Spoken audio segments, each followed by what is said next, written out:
తిరుమల తిరుపతి దేవస్థానం చంద్రబాబు బినామీ ముఠా గుప్పెట్లో ఉందా? తాజా పరిణామాలు చూస్తే అవుననే అంటున్నారు చాలామంది.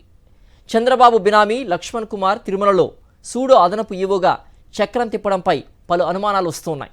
కొద్ది నెలలుగా లక్ష్మణ్ కుమార్ అదనపు ఈవో ఆఫీసులో మకాం వేశారు. తిరుమలలో ఏ పని జరగాలన్నా లక్ష్మణ్ కుమార్ అనుమతి తప్పనిసరి. వెంకయ్య చౌదరికి పనిభారం తగ్గించేందుకే అంటూ లక్ష్మణ్ కుమార్ను చంద్రబాబు రంగంలోకి దించినట్టు సమాచారం. మరింత సమాచారం మా ప్రతినిధి మూర్తి అందిస్తారు. మూర్తి, కన్సల్టెంట్ల పేరుతో చంద్రబాబు తన బినామీలను టీటీడీలోకి చొప్పించినట్టుగా తెలుస్తోంది. బోర్డు అనుమతి తీసుకోకుండానే ఈ యొక్క అపాయింట్మెంట్ కూడా జరిగినట్టుగా మనకు స్పష్టమవుతోంది. దీనికి సంబంధించిన పూర్తి అప్డేట్స్ ఏంటి మూర్తి?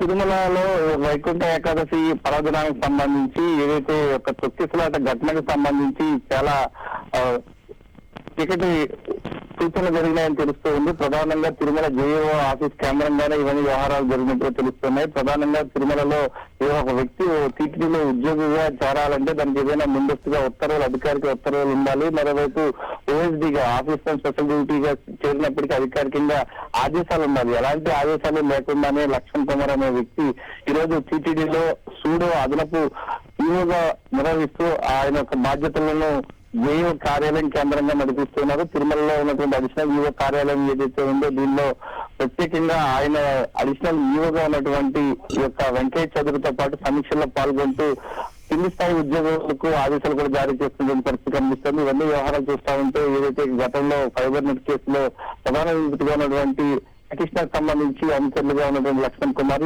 చందు తోట అనే వ్యక్తులు మా మంత్రి లోకేష్ కు అత్యంత సన్నిహితులు. వీరందరినీ కూడా తిరుమలలో చొప్పించి వారి యొక్క కార్యక్రమాలన్నీ కూడా అనధికారికంగా నిర్వహించేందుకు ఎన్ని కార్యక్రమాలు చేస్తున్నట్లుగా సమాచారం. ఈ యొక్క ఘటన నేపథ్యంలోనే టీటీడీ వైకుంఠ ఏకాదశికి సంబంధించి ఆర్టిఫిషియల్ ఇంటెలిజెన్స్ పేరుతో లైన్ మేనేజ్మెంట్ వ్యవస్థను చేయడానికి కూడా ఒక ప్రయోగాత్మకంగా ప్రయోగాలు చేసినట్టుగా సమాచారం ఉంది. ఈ నేపథ్యంలోనే ఒక తొక్కిసలాట ఘటన టీటీడీ చరిత్రలో ఎన్నడూ లేని విధంగా 6 మంది భక్తులు చనిపోవడం, మరోవైపు 60 మంది గాయాలు కావడం టీటీడీ చరిత్రలోనే ఒక మాయ.